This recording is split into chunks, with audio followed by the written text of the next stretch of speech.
I mean, it is a big question. Where is America as Afghanistan falls back in the hands of the Taliban? Is this compromising her geopolitical, strategical position, or is that long gone? Well, firstly, this confirms all the naysayers and doom-mongers who have said that America's moment has passed, the American century is over, the United States can no longer maintain this global dominance. And looking on the face of it, that's absolutely the case. We're long past the 1990s when the US was the only power that could credibly act all over the world. Now it seems to be a losing player in this new battle for control of Asia. And meanwhile, as you're saying, domestically, the Americans are a house divided. They have never been so divided since the Civil War in the 19th century. And there's no sign that these divisions are going to let up anytime soon. In your opinion, what's driving these internal divisions? Half a dozen things. There's the loss of the dominance of the 1990s, the rise of China. There's also a kind of internal collapse. The truth is the United States still has enough winning cards. It still has the resources. It has a growing population. It has the Constitution and all the freedoms that should flow from that. But it's being poorly managed. The educational system no longer produces Americans out of the children of immigrants. And so the society, as you say, becomes balkanized. The ideological war between left and right has turned into a battle for control of the institutions. And these are effectively controlled by the Democratic Party now. And what we're seeing in the US at the moment is an attempt to pull up the ladder, to achieve a permanent democratic control of the system. And the one thing, of course, place where the Republicans still have a strong voice, which is the Supreme Court, is the very place that the Democrats are pushing to weaken that voice by expanding the number of seats. So there is an assault going on the shared idea of what American democracy should be. And that, to my understanding, is a much more serious long-term threat than the kind of blunders that the US has committed overseas, because that's at home. People laid the blame for the division often at Trump's doorstep, but in my opinion, he embodied the division. I don't think he caused it. I think it was there, and he is a symptom, a product of that division.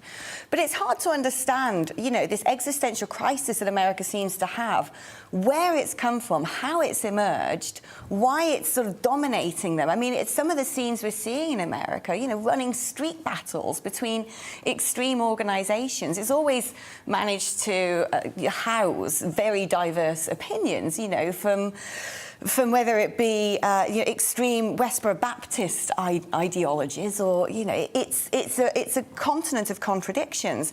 But they've never really erupted into, you know, the polarity, the visible polarity we're seeing today. What has happened to bring all of that tension to the surface? In a word, failure.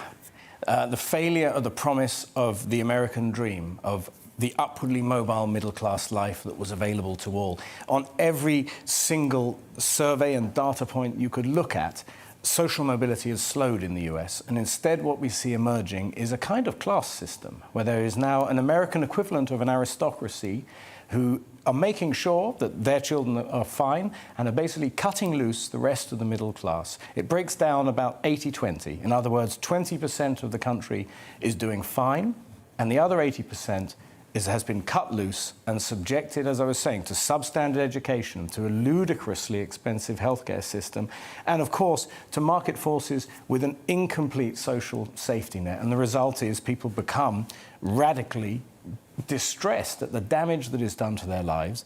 And I don't think Donald Trump will be the first protest candidate of that kind to succeed. In fact, he might not even have been the first one, because Barack Obama represented also the hope that, well, if we go to an outsider, someone who's not a politically experienced person, maybe they'll actually turn out to be better than the professionals, because the political class, at home or abroad, has failed Americans. I mean, withdrawing from Afghanistan, something started by President Trump, I assume to appease domestic politics, domestic voters, and now continued by Biden. What's that going to say to the rest of the world of America's importance? I mean, this was the country that has dined out on essentially winning the Second World War, and has considered itself the sort of international global peacekeeper for decades since. And now, I mean, Joe Biden weeks ago was saying, well, the Taliban, they're, you know, a ragtag bunch of individuals who don't stand a chance. And they've rapidly seized control of the country. Well, a few days ago, we saw this clip of Biden apparently lost as he walked around the garden paths outside the White House as his security detail were chasing after. And the image that is sent is, don't follow us, we don't know where we're going. The ironic thing is, of course, that getting out of Afghanistan is one of the very few things that Americans left, right and centre all want. There's a lot of public support for getting out. The question is Biden going to be held liable for the kind of scenes we've seen in the last 48 hours and may well see, as there are migrant flows, refugees, ethnic cleansing, campaigns of revenge, all the things we'd expect. Plus, there is also Iraq. And now the US was meant to be getting out at the end of this year. Biden has increased the troop presence there, but is still committed to leaving. And I suspect we will see similar scenes there. Plus, there is the question of whether the US can really re-enter the Iran deal, which is its attempt to remake its interests across Asia and beyond. A triple failure of that kind, which is entirely possible in the coming months, that, I think, would then land right on Biden as the person whose team instigated a lot of it. I mean, we've also seen today Iran, Russia, China essentially welcoming the Taliban, saying, we want to have a good relationship with you. We recognise you as the government in charge now, while everyone else is fleeing their embassies. I mean, what does that say to America? Those are essentially America's three biggest foes at the moment, turning around and shaking hands with one of America's other historical foes. Is that going to terrify the United States? It has to, because the idea that America is exceptional, whatever it means from one generation to the next. Well, the idea that American culture, American politics can be exported in the world, and because it's so exceptionally good and it's such an exceptionally smart idea that it will take root anywhere, that idea has been blown to pieces over the last 20 years. And that places the United States as one among many, still hugely powerful, still militarily hugely powerful in particular, but lost, like a stumbling giant. And meanwhile, when the Chinese move into Afghanistan, as they will, they're not going to be carrying all these ideas about democratisation and liberal principles and the rights of women or anything else. They will look at it purely in terms of how to secure their national interest, which for them means no terrorists coming onto their territory and access into Pakistan. In other words, they will act purely from the national interest, not from anything else. And the national interest is what the experts, the politicians, the State Department, the professionals, that's what they're meant to be pursuing. And that is what has gone off track radically in the last 30 years for the US. I mean, it's interesting, isn't it? Trump's famous motto, "Make America Great Again," I think really did belie this existential crisis happening in the country, where Americans themselves seem to sense a losing position and purpose in the world. But how does America make itself great again? I mean, what does it need to do to regain its prominence and to heal some of the societal divisions that are just massive open sores? I think this has to begin at home. They have to start making Americans like they used to. They used to talk of Americanization, the process by which children became Americans and totally comfortable in the culture, taking part in it. They have to fix the education system, which basically, the longer you spend in it, the more left-wing it gets. And it produces large numbers of people who lack basic literacy, basic skills. In other words, cannot be usefully employed.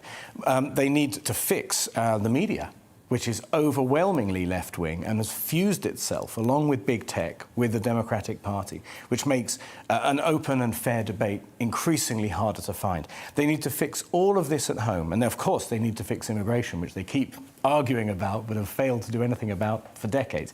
They need to revive the economy, and the Biden people have very cleverly taken on Trump's talk without actually doing too much. They've taken a Trump-light line of bringing back essential production, of reviving industry. But we're not actually seeing any real action on that. But they need something like that so that there are decent jobs. And the hope that America is always represented, not just for people elsewhere, but also for Americans, of a place where you can have hope and a better life. And if they can fix that at home, then, only then, can they act seriously in the world and say, we are here for the long run. Because they do say the only thing worse than being America's enemy is being its friend, because the US does have a tendency to drop and run. They have to act credibly and seriously for the long run at home, and only then can they do the same abroad. And that's going to take a long time. And as you're saying, in the meantime, there are competitors who are geographically better placed. I mean, Russia and China are already in Asia. It's not the other side of the world for them, it's their doorstep. And America may well lose its footing entirely in the world in the coming years. Freedom really lies at the very heart of America, doesn't it? And free speech especially. But is it possible that, perhaps America's biggest product now that it exports to the world is social media? But by and large, social media tends to amplify these divisions that America's been able to accommodate for so long.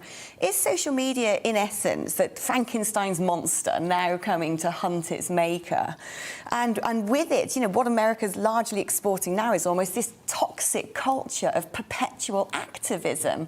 How on earth is it going to reverse that? It's true that the art of democracy is the art of being a good loser, in that you have to accept that you can't always be in power.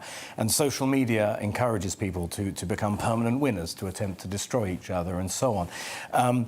The worst of all, perhaps, is that social media is not politically neutral in itself. Half a dozen man-children in Silicon Valley have made sure to fund both parties, particularly the Democrats, so well that there's virtually no chance of any kind of legislation which is going to fix it. That it is undoubtedly making everything worse. But even if you took that away, you would still have massive economic and social problems. Biden's America, when he became president, there were, aspects of the media and other countries who may have welcomed that, and certainly a significant number of Americans felt that this might be a healing process after what people considered to be a very divisive Trumpian era.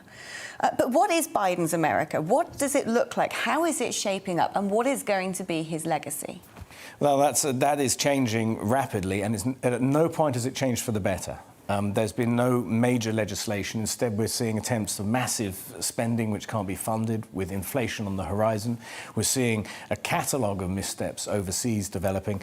And worst of all, we're seeing no serious attempt to heal domestic divisions. In fact, to set them up as the permanent nature of American life. A Donald Trump, I suspect, will never be allowed to get that close again. It was an accident that he got through the net in 2016, and the Democrats are doing everything they can to make sure it doesn't happen again. And so, of course, are their allies in big tech who are doing their best to silence Trump. In other words, Biden's America looks like all of the errors of the war on terror coming home to roost, which is surveillance and treating the domestic population as if they are themselves criminal suspects or terrorist suspects. Censorship is the great export, after all, of social media. This is meant to be a free society, and if you walk in the street and talk to Americans, it's striking still. Everybody is very equal to each other. But as to what is going on, the way they are governed, it is drifting into a kind of incompetently run dystopia. And how much should the rest of the world be concerned by that? America losing its prominence on the global stage, perhaps hanging its head in shame with the recapture of Afghanistan by the Taliban. Should we in the West be really alarmed? Well, I'm reminded, of course, as everybody is, of 1975 and the fall of Saigon and America in the doldrums in the 1970s. But they did come out of that with Reagan and a renewed sense of leadership and focus and so on. As I said, they have the resources, but you're not going to find those resources in the political class, in the professional class. It is utterly rotten and corrupt, and they, of course, will not go quietly. It's going to take quite a time and be quite a job to change the ruling style of Washington, D.C., which is kind of barricaded against the rest of the country at the moment.